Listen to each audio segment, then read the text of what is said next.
perkenalkan kami dari kelompok 3. Pada kesempatan kali ini, kami akan menyampaikan sebuah diskusi argumentatif yang melibatkan dua sudut pandang yang berbeda. Dari tim pertama, Tim pertama, perkenalkan nama saya Naura.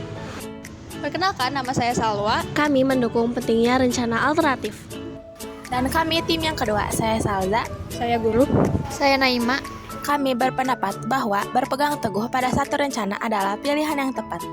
Dalam diskusi kali ini, kami akan melibatkan dua sudut pandang dengan penyampaian yang logis dan juga kritis, dengan harapan agar kami dapat menambah wawasan bagi orang-orang yang akan menyusun kehidupannya di masa depan.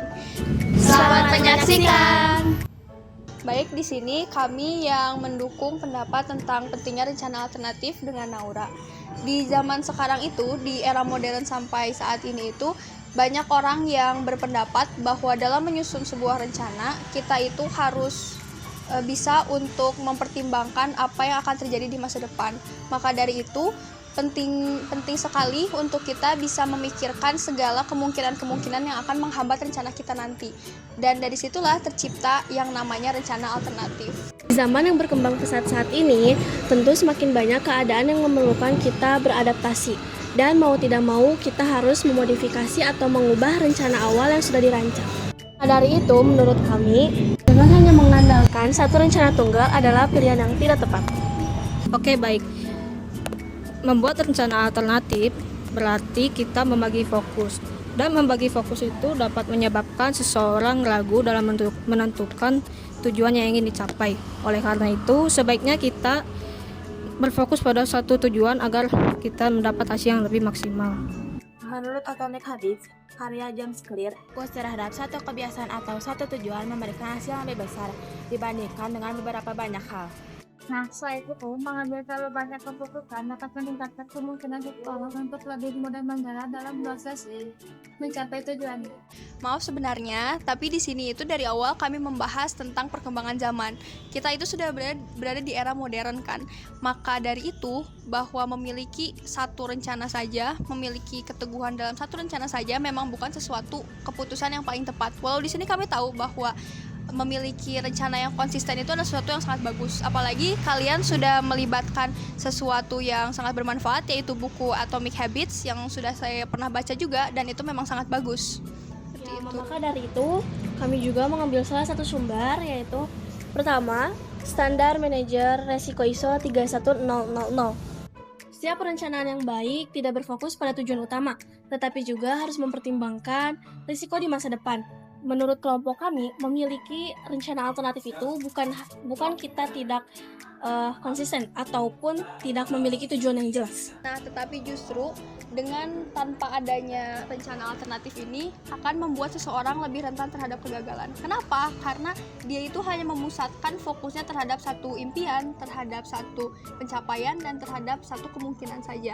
Sebaliknya, jika kita memiliki strategi yang sudah kita persiapkan, kita tetap bisa melangkah tanpa harus khawatir jika ada kendala nanti di masa depan, seperti itu. Disepakat bahwa standar ISO melalui ISO 31000 menekankan pentingnya mempertimbangkan risiko, namun hal itu tidak berarti seseorang harus memiliki banyak rencana alternatif. Risiko juga bisa memperkuat dengan satu tujuan agar kita lebih bisa memungkinkan beberapa banyak hal. Jika setiap risiko dan rencana dihadapi dengan berbeda, maka seseorang akan bingung dan kehilangan arah akibat terlalu banyak hal. Kami sepakat bahwa memperkuat satu tujuan utama itu penting, namun hal tersebut saja tidak cukup untuk menghadapi semua resiko, karena tidak semua resiko dapat dikendalikan. Pada akhirnya, dalam setiap perencanaan pasti akan ada rencana alternatif. Perlu dipahami juga bahwa rencana alternatif tidak selalu keluar dari bidang yang diinginkan, tetapi bisa berupa strategi lain untuk mencapai tujuan yang sama. Ya, itu betul. Sebagai contohnya, ada seorang siswa, dia ingin masuk jurusan kedokteran. Mungkin dia sudah belajar dengan keras, tapi karena persaingan yang ketat sehingga mengakibatkan dia masih tidak bisa lolos. Maka dari itu, dibutuhkanlah sebuah strategi alternatif, di mana dia bisa mengambil jalur lain atau dia bisa memasuki jurusan lain yang masih relevan.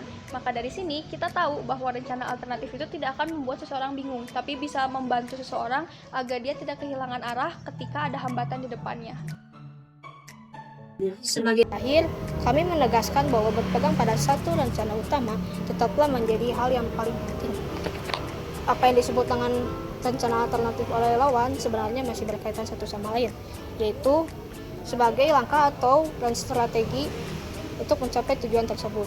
Oleh karena itu, mari kita mulai dengan hal yang paling penting, yaitu menjaga konsistensi, komitmen, dan arah yang jelas untuk mencapai tujuan tersebut. Baik, kami juga memahami bahwa pihak lawan memang mementingkan untuk mencapai satu tujuan utama karena untuk menjaga fokus dan juga konsisten. Namun lagi kami juga berpendapat bahwa memiliki strategi lain itu bukan berarti kami kehilangan fokus, tapi menyiapkan berbagai macam cara agar dapat menggapai satu tujuan yang sama. Oleh karena itu, kami meyakini bahwa memiliki rencana alternatif itu bukan berarti ada jiwa keraguan, tapi itu adalah sebuah kepastian agar kami dapat bisa mencapai tujuan bisa tercapai walaupun menghadapi berbagai macam hambatan, seperti itu. Sebagai penutup, dapat kita simpulkan bahwa baik pentingnya rencana alternatif maupun berpegang teguh pada satu rencana memiliki kelebihannya masing-masing. Perbedaan pandangan ini menunjukkan bahwa dalam merencanakan masa depan diperlukan pertimbangan yang matang.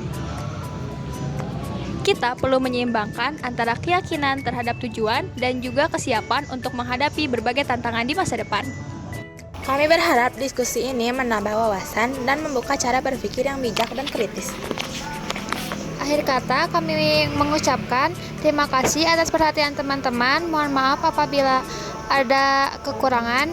Sampai jumpa di topik argumen selanjutnya.